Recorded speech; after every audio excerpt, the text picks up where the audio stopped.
Hi everyone. In this video, we're going to begin to talk about section 5.3, which involves properties of rational functions. So, first we need to talk about what a rational function is. So, what is a rational function? Well, I give you three examples here of functions that are rational functions, f, g, and h. Okay? And so if you look at them, hopefully there should be a pattern that emerges pretty quickly. Rational functions are quotients where both the numerator and the denominator are polynomials. Okay, so a rational function is when both the top, so there is a polynomial in the top and in the bottom of a division. Okay, and so when that happens, it's a rational function. Okay? So in certain cases, it might happen that you can simplify a rational function into something else.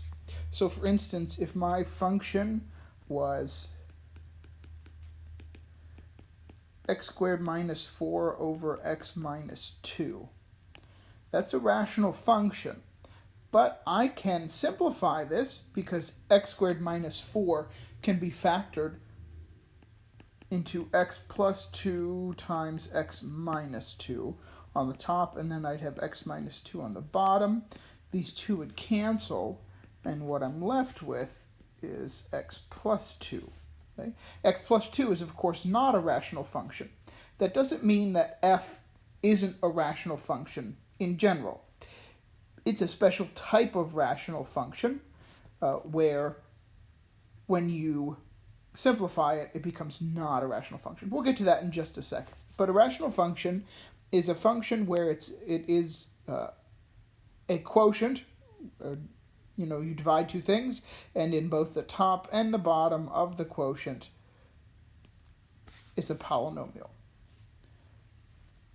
So the first thing, or the first property that I'm interested in with rational functions is the domain of a rational function. Okay?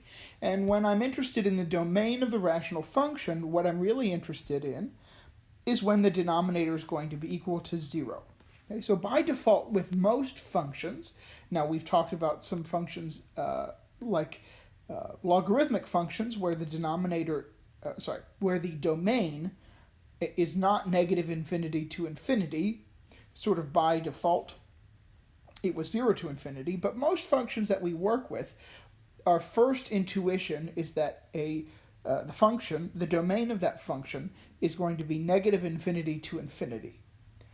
But of course, there are situations where that's not the case. And some situations are when you have a quotient and the bottom of that quotient is equal to 0. Because we know we can't divide by 0. So, that's what we need to work on. That's what we're interested in here.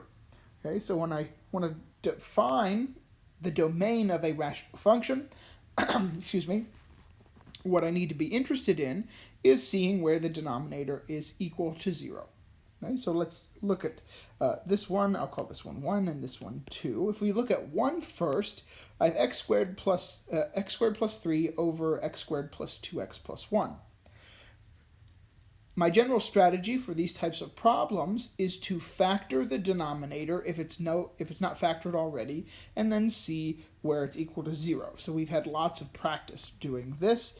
So I want to see where x squared plus 2x plus 1 is equal to 0.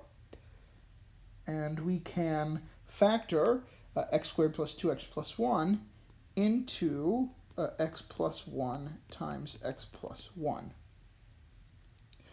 Okay, that's equal to 0. Or we could say x plus 1 quantity squared is equal to 0. So when is that true? It's true at one place, and that's when x is equal to negative 1.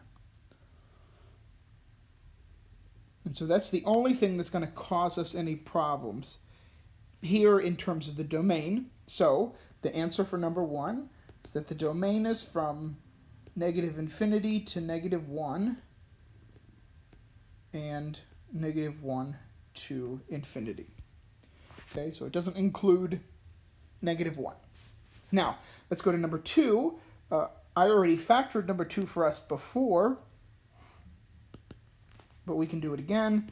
It's equal to x over x plus 2, x and x minus 2. So I want to set the denominator equal to 0 and solve. This statement is true if x is equal to negative 2 or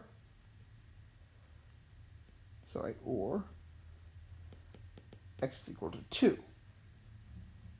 Those are the two cases where the bottom will be equal to 0. I can have it divide by 0, so on and so forth. Okay, so the domain, the answer to this question, or the domain is negative infinity to negative 2 union negative 2 to 2 and 2 to infinity. Okay? So you have to split it up at negative 2 and at 2. So here's your turn. Okay, find the domain of the rational functions. Okay, so 2x squared minus 4 over x plus 5. That one should be easy. And then x cubed over x squared plus 1. That might be a little more challenging. Okay, see if you can factor the bottom. If you can't, wink wink, then you'll need to think what happens there. Okay?